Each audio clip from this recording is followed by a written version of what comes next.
It was completely unexpected to be named the interim CEO a year later.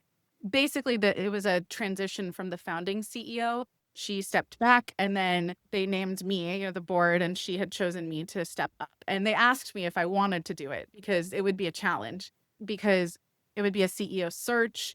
It would be having to retain the team in this time of uncertainty.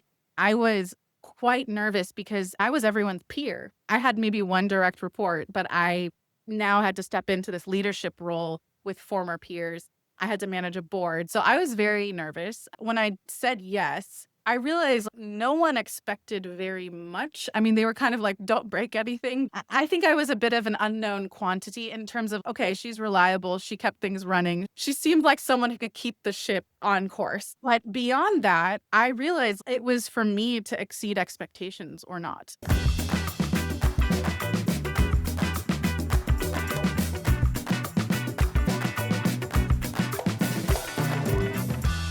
Hi, everyone. Welcome back to another episode of Unmuted Moments, a podcast for young professionals exploring the journey to finding and owning your voice. I'm your host, Ahis, and today I'm excited to be joined by Sruti Bharat. She's based in the San Francisco Bay Area and is a founder and CEO of Campground Systems, a platform that helps community and service-based organizations streamline how they manage their programs and operations. But there's more.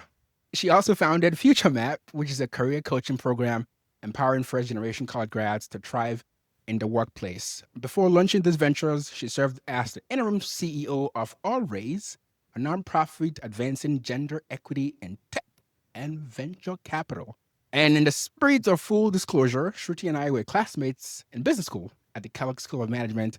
That was about 5+ years ago now. And even back then, though, it was clear Shruti was a leader, whether it was in group projects, case studies, or just how she showed up every day to class. So she knows what it means to find, to own, and to amplify her voice. Shruti, welcome to the show. Thanks for having me. So I always like to start at the beginning. Can you tell us a little bit about your background, what it was like growing up, and if there was any unmuted moment, any moment that you realized what it really meant to have a voice? Yeah, I was born in Oakland in the Bay Area, and actually most of my life I've lived within 30 miles of where I was born. So that's interesting. Um, and I was actually the only child from the continent of Asia in my elementary school, which now when you think of the Bay Area is very hard to believe, right? So I grew up in a very diverse town, but I was different. So when I was growing up, people would ask me what tribe I was from. People didn't know about India as a country. My parents worked very hard to preserve our sense of culture. Like on the weekends, I would go to Hindu school and we tried to meet other Indian families. But it was like my experience was being an outsider in the community, right? And always the only vegetarian, there's just so many moments where I knew I was different. I think voice is interesting because everyone's been an outsider at some point, even as a child. You don't have to be racially different to know Yeah. what it feels like to be left out. So I think for me, it's even like some early memories of, maybe I felt bullied or left out and I would come home and I'd be upset and my parents would coach me on how to stand up for myself. Maybe say something kind, but, never, right? Just go back and have a conversation with them or challenge their thinking or just be yourself. Don't worry about what they say. So I think, yeah, for me, voice was always just about negotiating who I was in context where it was very clearly different from others. And I had options for how to show up. And, I think one more thing that maybe is interesting is I always loved reading and I was always lost in fiction. From a very young age, I was always reading books. And so writing and reading became a mode of expression. Main character energy maybe is how I would put it. Like I was always in the center of my own little fantasy world where I was playing out stories. And so I wonder if even that is kind of where I got the sense of speaking up or Yeah. expressing myself. Did that make you participate in things like debate? Or did you do anything like that I did, well, in yeah, speech middle school, high school? contests. When I was in middle school, like I loved words. I loved spelling bees and speech contests. I was always competing verbally, in fact. I think speaking in public is really interesting. You know, like you've never felt as nervous as an 11-year-old who has to stand in front of 300 people and to give a speech. You know, I have forgotten my lines. I've lost competitions on stage. I've done piano recitals and forgotten absolutely everything. You know, I think there's just early failures and those moments of like embarrassment that once I realized I could get over that and life moved on, I had a little bit less shame, you know? That's an important lesson there about like just practice, just doing it over and over again. And as you do it, you're gonna have some missteps along the way, but you get comfortable, it becomes more normal. And when those missteps do happen, it's not the end of the world. I think a lot of times too, when people, myself included, when you essentially like hold back from actually doing those things because of the fear of, oh, I don't want to again miss my lines or embarrass myself, embarrass my family. So I just avoid it completely. And then I think looking back now, probably better to have those early on and get past them as opposed to waiting to your 20s or 30s and then having to still like go through them. So do you, I guess where you are now, do you ever still feel self-doubt or still feel self-conscious when you have to speak or give a presentation or that type of thing? Recently, in the last couple of years, I've had more opportunities to speak in front of people, and I don't get nervous anymore. I always remember the worst time, and then I'm like, that was okay. And so I don't get nervous. Actually got into this pitch competition with in front of the NBA, and it was like on stage and mic'd up, and then lots of people in the stadium and famous people, and I was like, I was not nervous. But I think you have to earn that with some early failures. And Reps. I think I just place less stock in success and failure. Hmm. Like, sometimes when I was younger and you put yourself out there, sometimes you win. More often than Yeah. not, you don't win. And either way, like I was the same person. I realized like the ups and downs did not actually define my quality. Sometimes I won and sometimes I didn't, and that's okay. Sometimes it was not in my hands. For me, that really helps as an entrepreneur because we are constantly, as entrepreneurs, hearing no. I'm being rejected all the time. So the more I can remember when I feel really happy from a success, that's great. Yeah. Tomorrow I'll probably feel sad from rejection. That's also part of it. Like you just have to kind of stay balanced. And I think that's important. That's a very important lesson. I was listening to something the other day and they talked about how we over value or put too much stock in that potentially failing something. Like, okay, Mhm. but in reality, it's important to ask yourself if I give this presentation, like the one to the NBA Foundation you mentioned, and say I messed it up or something happens, like, so what? Like, what's going to happen to my life? Like, say I do mess it up, like, what's going to Yeah. happen? But I think it's easy to over exaggerate in your head, myself included, in the past. Like, you're going to, even if it's just like a small, like maybe to your manager, maybe not even like a public speaking type thing or situation. Maybe it's just telling your manager about something and you're nervous, like, okay, what if, I messed this up or this, what's going to happen? But maybe if you really just stop and say, okay, like, what's the worst that can really happen? So, yes, I do mess it up. And then what? Right? Yeah. I think it's an important lesson. It's awesome that you sounded like you had this early on from a early age. So thanks for sharing that. So in terms of your career paths, you did tech before Kellogg, and then consulting, and then as I mentioned, Allrace, and you were the interim CEO. So I'm curious how that experience was. Was it an abrupt thing, or did you expect it? And how did you show up? Did you feel like you had to change something to fit into that role? Yeah, good question. So I transitioned out of consulting because it wasn't the right fit for me. I was looking for something more creative and impact driven. Also, it was mid pandemic. So I was looking to do something different, not cost cutting projects, like that was kind of weighing on me. And so when I joined Allraise, it was to lead programs and build up programs. And I thought to myself, like, I like operations. I try to be an organized person. This sounds right. For a year, I did that, and it was completely unexpected to be named the interim CEO a year later. Basically, it was a transition from the founding CEO. She stepped back, and then they named me, the board, and she had chosen me to step up. And they asked me if I wanted to do it because it would be a challenge, because it would be a CEO search.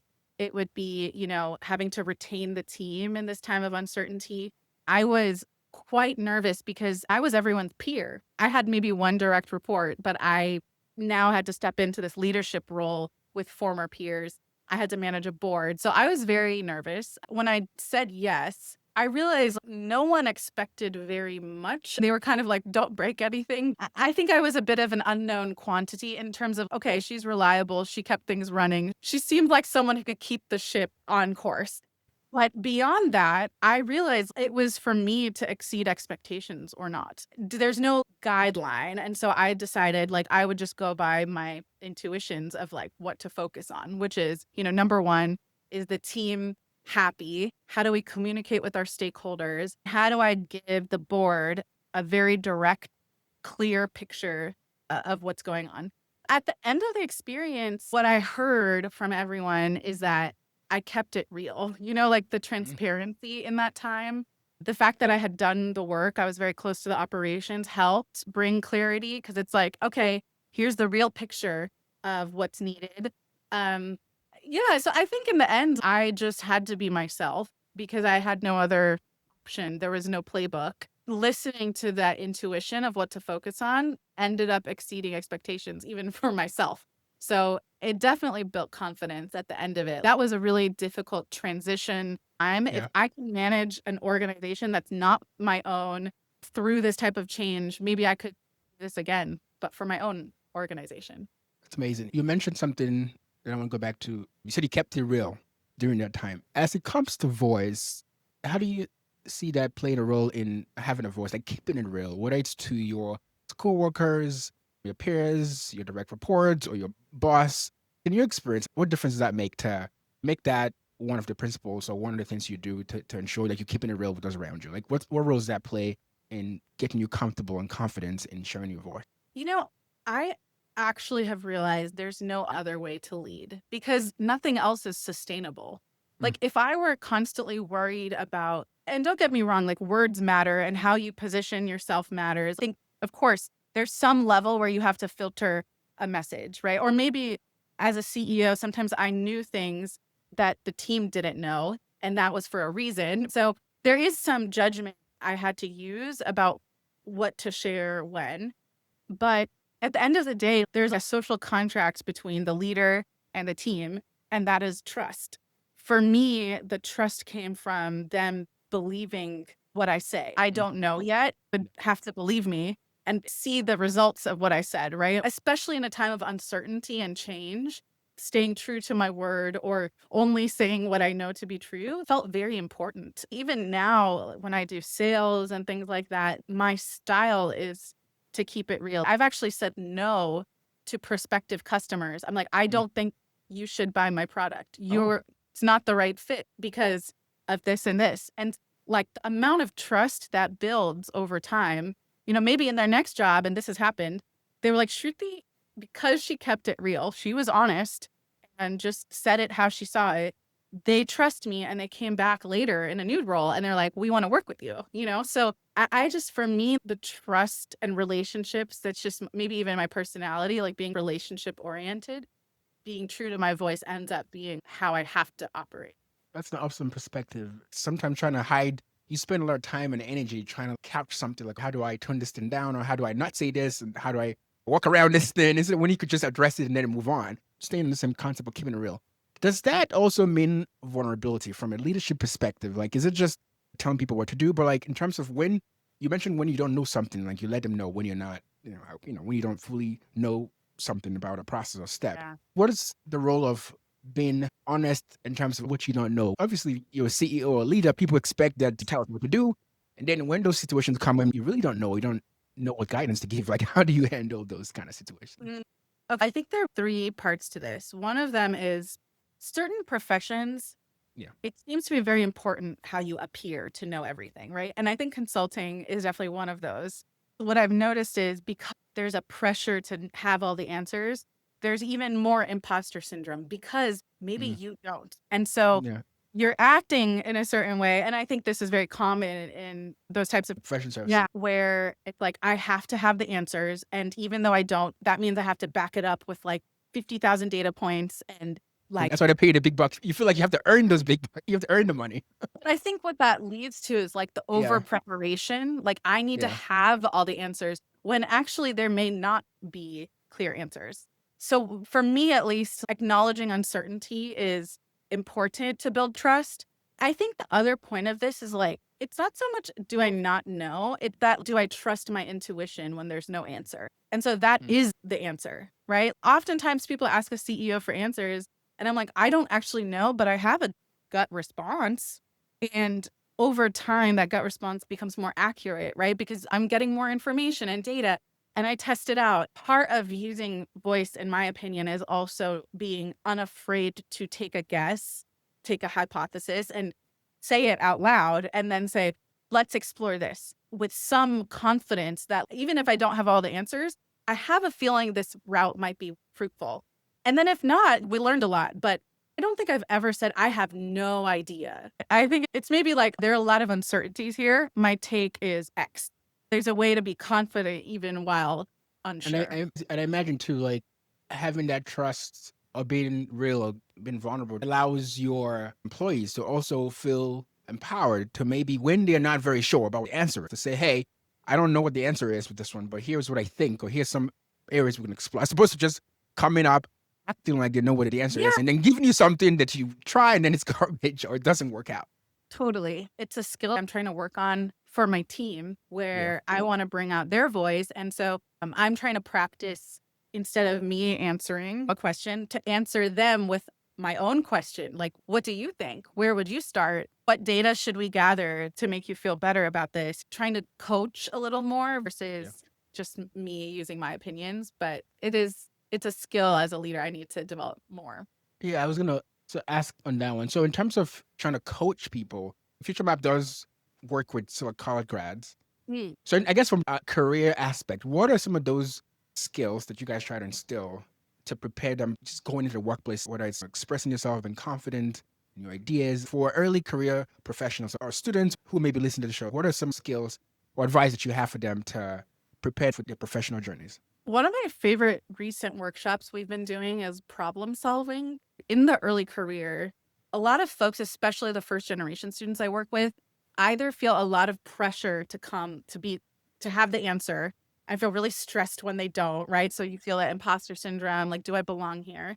Or, the opposite, where they're asking questions too early of their Mm. managers, and then their manager's like, ugh. So I think there's this really interesting balance when problem solving of breaking down the problem into parts. If I'm getting stuck in my early career, the best path forward is to say, okay, where am I stuck? What's missing from my analysis? What questions would I ask my manager? And what would the solutions be if I were to propose option A, B, and C? So that way, when you go to the manager, like what I love as a manager is when my direct report comes and is like, I'm blocked here. Here's how I've done my troubleshooting and here are some paths forward, but I'd love your help thinking through those. To me, that thought process, the fact that they've done the work means I just come in and maybe help make a decision. That's a tough decision, but they've done the thinking. So I think that's the skill of how you take initiative. It's important to escalate problems and not try to solve them all by yourself. But it's like, when do you do that and how do you present it? Like, I've done this work and here are my options. Help me think it through. I totally agree, and I think it goes back to trust. I think they trust you too when you can come to your manager with potential solutions. Like, hey, here's a problem.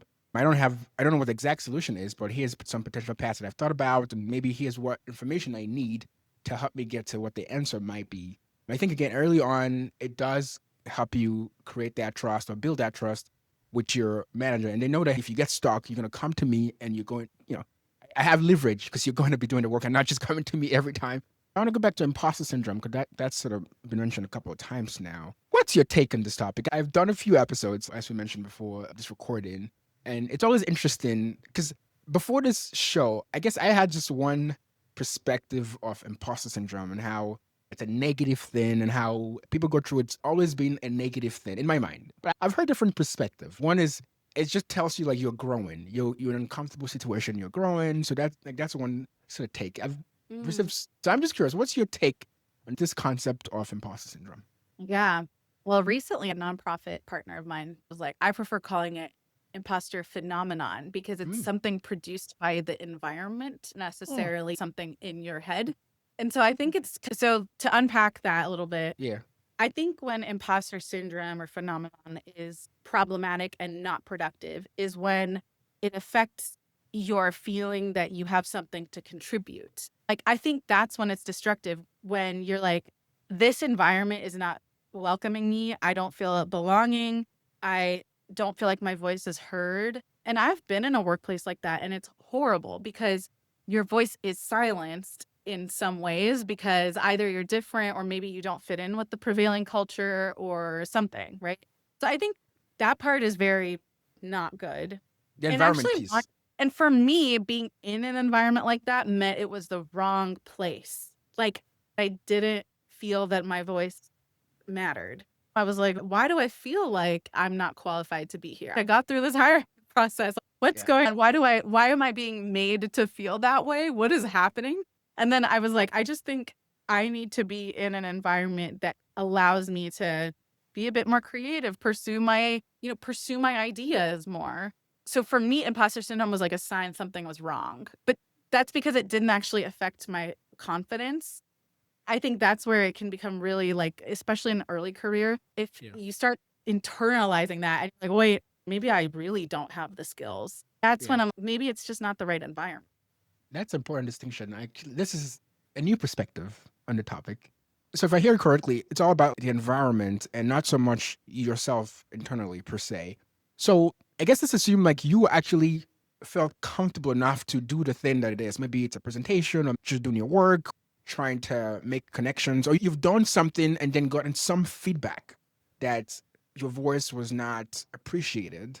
Is that Yeah. right? Is that for you to reach that conclusion to say it's the environment and not me? You have to perhaps have received some type of feedback? Yes. My first job out of college was so supportive. I had a sponsor for a manager, which means like he unblocked obstacles. He let me try new ideas. He let me create new roles. Like, in retrospect, I look at that, I was like, wow, what a great environment for me to thrive.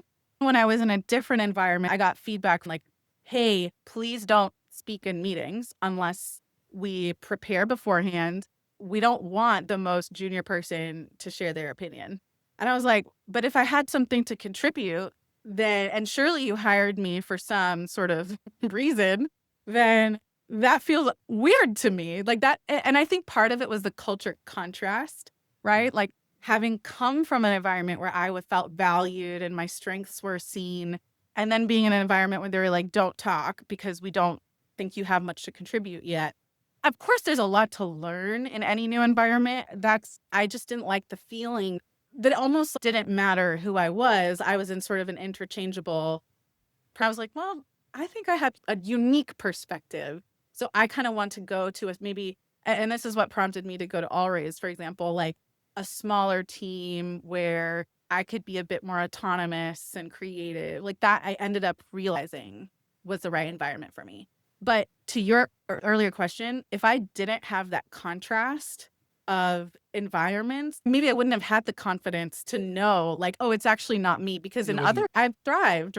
Yeah. Thank you for that insight. Because personally, I always just internalize, which obviously it's a negative mindset and it's not very productive.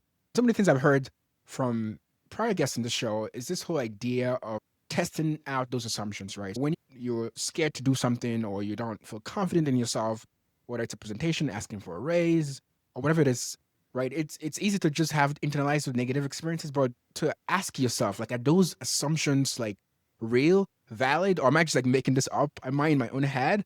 I like your point because that suggests at least you would have done the thing to get the feedback, right? In your case, you would have spoken out, shared your opinion, and then you got the feedback. So then that validates whatever perspective you have. Like, okay, it's the environment. Maybe my values or the things important to me, it's not as important to this organization. I think that's very productive compared to not even taking the first step to voice your opinion in the first place, which I think a lot of people get stuck in. Voice your opinions and get feedback that maybe it's supportive or not supportive, and then you can use that to evaluate if it's the environment or if it's you. Yes. And actually, a senior woman who was one of the first female partners at Kleiner Perkins, so like very male dominated VC firm, she gave us a piece of advice once that was really interesting. When she didn't have the confidence as the most junior person in the room, the only woman, she would write down her opinions in a notebook. Inevitably, someone in the room would say something very similar. And she was like, okay, so it was a good idea, right? she basically built the confidence because she's like, I had that original thought, and someone else who I think is smarter than me said it. And so I'm like, so she built the confidence over time to say her own opinion. And Yeah. you start building the confidence, like in your And ideas, maybe it's the inclusiveness of this of the team, right? environment. Yeah. It's important for people to, as you mentioned about how to break down problems into different pieces. I think this is like one of those things where like, okay, what's my role? What's my part? And what's the part of the people around me, whether it's my manager or the team and the environment too. And knowing, is this really me? Is this about me or is it them? So that's a very good insight. So I hope some listeners learn and use this framework. Let's move on to entrepreneurship and what you do now. As I mentioned at the top, you're the CEO of Campground Systems and you also run FutureMap. Can you share what inspired you? Give a quick background about what these two organizations do Yeah. and what inspired you to start them. Sure. So I started FutureMap when I was still in business school at Kellogg. In my second year, I knew I was going back into consulting full time. Um, I knew I had some free time, maybe in my business school experience, to try something different. I had always been very interested in coaching. So I tried starting a small coaching business and realized it comes along with curriculum. And then curriculum comes along with a lot of things. So I was like, I wonder like what organizations I could partner with to bring this to, and ended up starting FutureMap as a nonprofit with one of my friends. We basically developed curriculum focused on the college to career transition, and then we partnered with nonprofits trying to support college students in the job search and their first jobs, but they didn't have any curriculum. So basically we just like did these mini programs with them, career programs.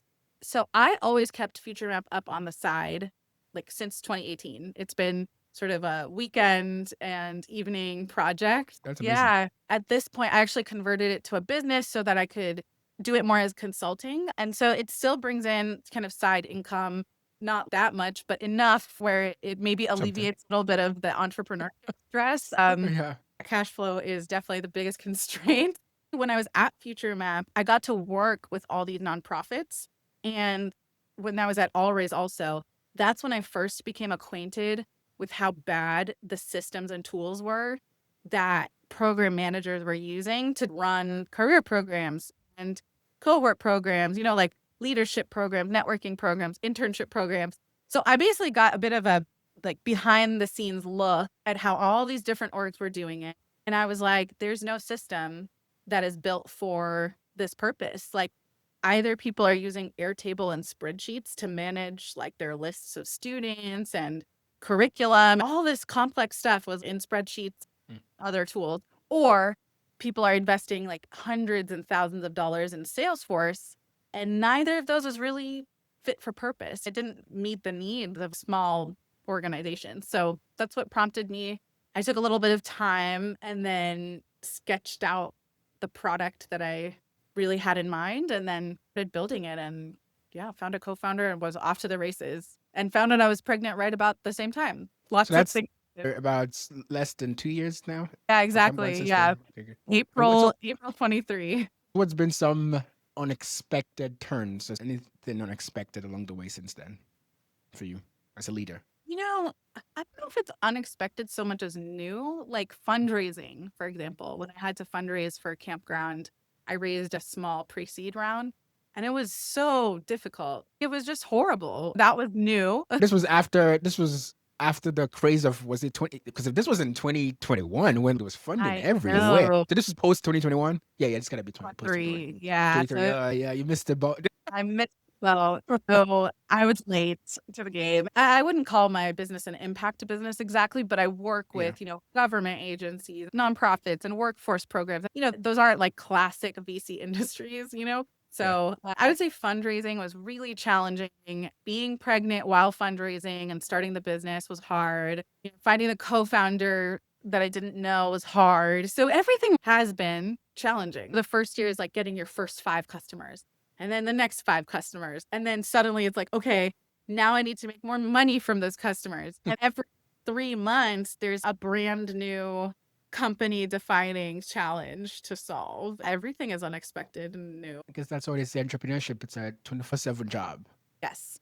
On the fundraising point about the environment that we're in now, Obviously, there's very interesting times from a government standpoint, Oh, a yeah. regulation or funding standpoint. For someone like you who work with a lot of programs like that may rely on sort of federal or government funding to operate, how's that impacted you so far? And how do you still have the enthusiasm to continue in this line of work? What still excites you to keep going, Yeah. even with the headwinds?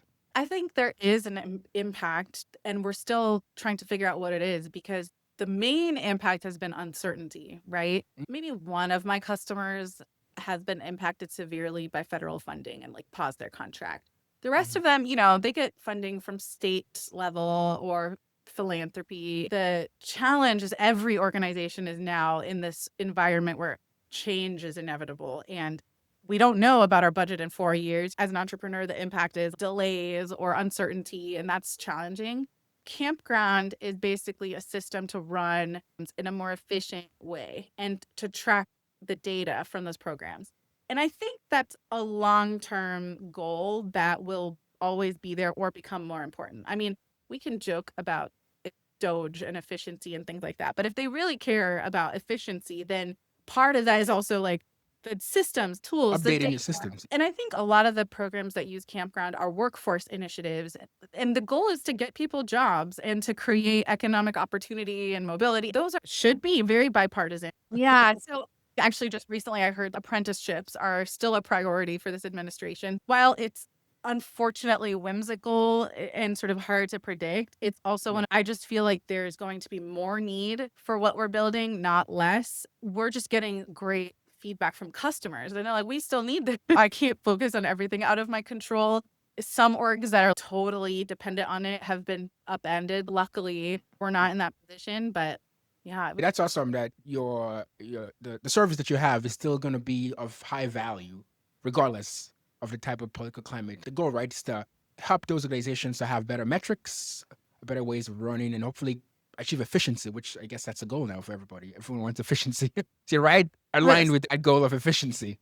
So as we wrap up here, just a couple more questions. One for aspiring founders or professionals from underrepresented backgrounds in this sort of journey of starting your own business or raising funds, finding a co-founder, getting the 5 customers, this whole journey. Is just something you wish you had known starting off that you would advise anyone thinking about this path of entrepreneurship? Yes. I think in this environment, being from a community that doesn't traditionally get a lot of funding, the playbooks that you read about on LinkedIn aren't real. What matters more is can you make money and how do you do that? There's a lot of purity in the industry about product led growth and blah, blah, blah. And I'm like, how will you pay for rent? Does that mean you have to consult and sell services? Does that mean I met a amazing Black woman founder who moonlights as a flight attendant. There is a reality to being in a niche, solving for a problem that you care about, and also not being a mainstream type of person that gets funded. So I would say buck the traditional wisdom around VC-backed companies. It's all fake. The main takeaway is how do you survive and make your first $1,000, $100,000. You have to survive as a founder and entrepreneur by any means necessary. People, a lot of times in Silicon Valley, poo-poo services. And I'm like, yeah, but look at Palantir and Salesforce. If you want like to, there are companies that are extremely successful who've done consults, right? Yeah. I think don't fall for the hype and instead like make the product in a way that generates enough value so you can pay yourself.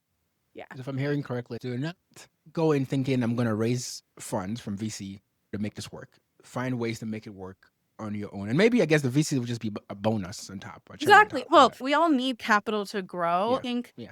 we don't have the luxury anymore. Capital is just flowing, right? Like we have to be profitable as soon as possible. And that means selling. And that means creating something of value to customers from the beginning, not being stuck in research or trying to build this idealized product for like $3 a month. No, you need to pay your bills.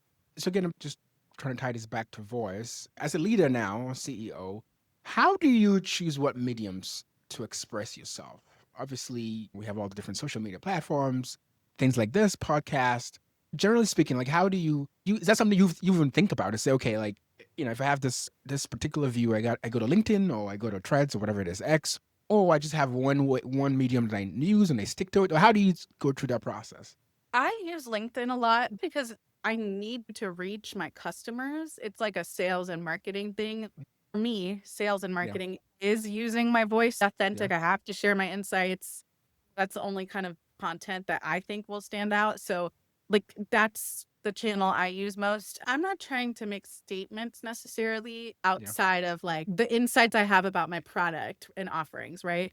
I run a community, for example, for program managers, and I'll share learnings there, but it's all very like industry specific, staying rooted in the work, right? No one's gonna listen to me until I actually deliver value, right? I think that's that's right. kind of my personal. That's very important too. I guess just personally too. I think of where do I get the least amount of trolls?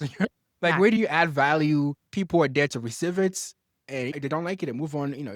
If it resonates with someone, you leave a comment or whatever it is, as opposed to like just trying to feel like maybe people are out to get you. Anyways, I use LinkedIn a lot. Having your name and your job and knowing people look at it, I do feel like it makes people less trolls too. Yeah, I mean, I think that's true everywhere. There's so much generic content that's not rooted in what I have. For me, I always try to use I statements, for example, in my I prefer communicating through my newsletter because people have opted in to listening to Oh, me. true. So, yeah. Awesome. So last core, no, two questions actually. One, what's a book, a podcast, or something that's been really helpful to you lately as it relates to this topic of confidence or voice or self-expression? I think I read the news because I read a lot about people who are standing up for things or doing Mm. their own thing. I always get inspired when someone is trying to pursue their passion, and I like reading stories like that. I can't think of anything specific at the moment because I've honestly just been reading a lot of young adult science fiction. I've been reading a lot of it set in Africa, actually, like Africa fantasy. Or any names stand out? Yes, I love Ray Bear by Jordan Ifweko, Nedi. Oh, Nadia Carafo? Yeah, I Yeah, love. she has the Binti series. She has a few different series. I've read Yes. the Binti series. Tata Witch. Yeah, Yes. I read to escape nowadays. Awesome, awesome. So how can listeners connect with you, follow you, learn about your companies, about your work?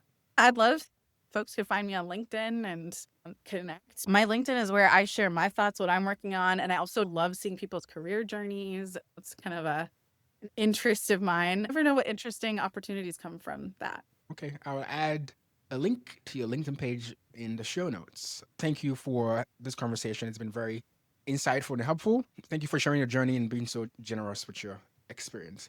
And to everyone tuning in, thank you for spending your time with us today. If this episode resonated with you, be sure to subscribe to Unmuted Moments on Spotify, Apple Podcasts, YouTube, or wherever you listen. And if you found value today, please leave a 5-star review because it really helps more people discover the show. And as always, you can reach me at unmutedmoments@gmail.com with any feedback or ideas. That's it for today. Thanks again for listening. I'm Peace. Until next time, stay unmuted.